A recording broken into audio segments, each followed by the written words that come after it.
안녕하세요, 무스입니다. 여러분들은 혹시 다이어트를 하기 위해 굶거나 식단 관리를 해본 적 있나요? 다이어트를 시도해봤지만 다이어트를 실패하거나 유지하지 못했다면 그건 여러분들이 다이어트를 어렵게 했기 때문인데요.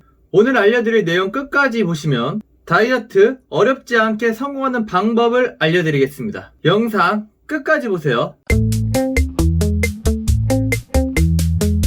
많은 사람들이 다이어트를 하기 위해 칼로리 섭취를 제한하고 식단을 진행하면서 어렵고 힘들게 다이어트를 하고 있습니다. 하지만 잘못된 다이어트 방법은 오히려 근손실을 유발하고 지방을 에너지원으로 사용하지 못하고 오히려 체내에 쌓아두기 때문에 잠깐은 체중이 빠질지는 몰라도 오히려 살이 더 찌는 체질이 됩니다. 설마 다이어트를 힘들게 하면서 다시 찌고 싶은 사람은 없겠죠.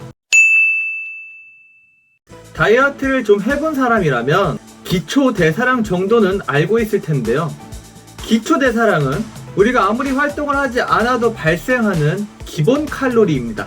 그래서 다이어트를 상담하러 가면 근육량을 올려서 기초 대사량을 올리면 다이어트 하기가 더 쉬워지니까 근육량을 올려야 한다는 말은 많이들 들어보셨을 겁니다.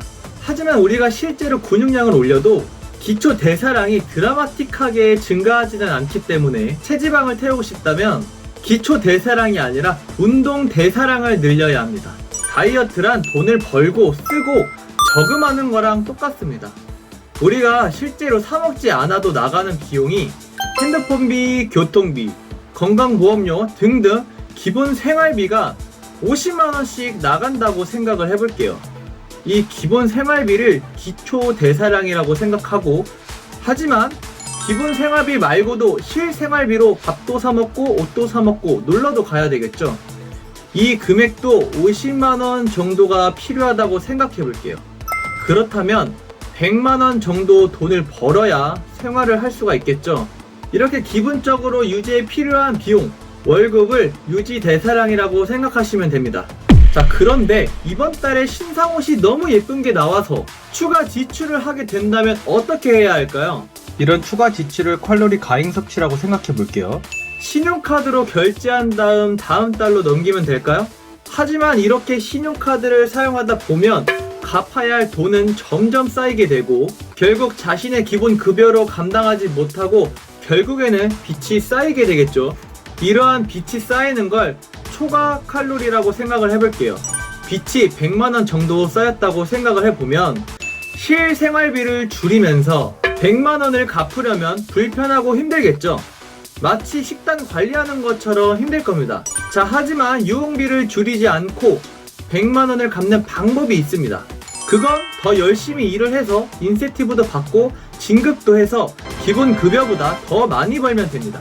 이런 인센티브를 운동 대사량이라고 생각을 하면 됩니다. 자, 이렇게 한번 예를 들어서 설명을 해봤는데요. 그럼 이제 어떻게 해야 효과적으로 다이어트를 할 수 있는지 알려드릴게요.